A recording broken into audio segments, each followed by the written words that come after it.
idan kai ne, idan ke ce, yaya za ki yi? Wani mutum ne da shi da matarsa da sirikarsa da kuma mahaifiyarsa. Ina nufin tare da matarsa da baban mahaifiyarsa da kuma mahaifiyarsa. Sai tafiya ta kama su, suka yi tafiya wata mai nisa wacce a tun da suka rana ta cikin wani jeji. Gashi ba su je inda su je ba, sai kuma ishirwa ta cin musu.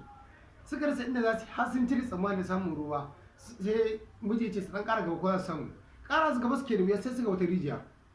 Sun je baki rijiyar, ga ruwa a cikin rijiyar amma ba guga. Suka rasa yadda za su yi, har suna ƙoƙarin su tafi sai sirkar suka kawo shawara. Ina rubuta kenan mahaifiyarsa da kuma mahaifiyar matarsa. Suka ce ai bai kamata tun daga ruwa, bai kamata a ce wani ruwan mu wuce shi tun ba mu sani samun wani ruwan ba. Abin da kamata ya biya nan guda ɗaya ne. Ɗaya zai shiga rijiyar ne, ɗaya riƙe kafarsa, ɗaya kuma riƙe kafarsa, ɗaya ma riƙe kafarsa.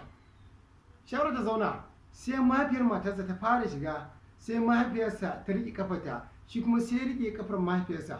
Ita kuma matarsa sai ta riƙe kafar mijinta. Da suka yi haka sun je ga inda ruwa yake, har wannan mahaifiyar matarsa ta ɗebo ruwan. To da ta ɗebo ruwan sai nauyi ɗan yi mata yawa. Ita kuma wannan mahaifiyarsa da ta riƙe kafar mahaifiyar matarsa sai hannunta ya yi santsi, ya hannunta igumi, sai ta cika mahaifiyar matarsa sai ta faɗa tsindin.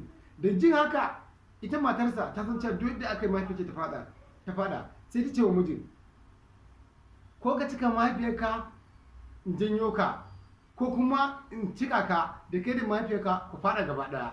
Ai mahaifiya ba ta mahaifiya ba. Idan kai ne, idan ke ce, yaya za ku yi? Banda saka idan Allah ya za ku yi idan kai ce.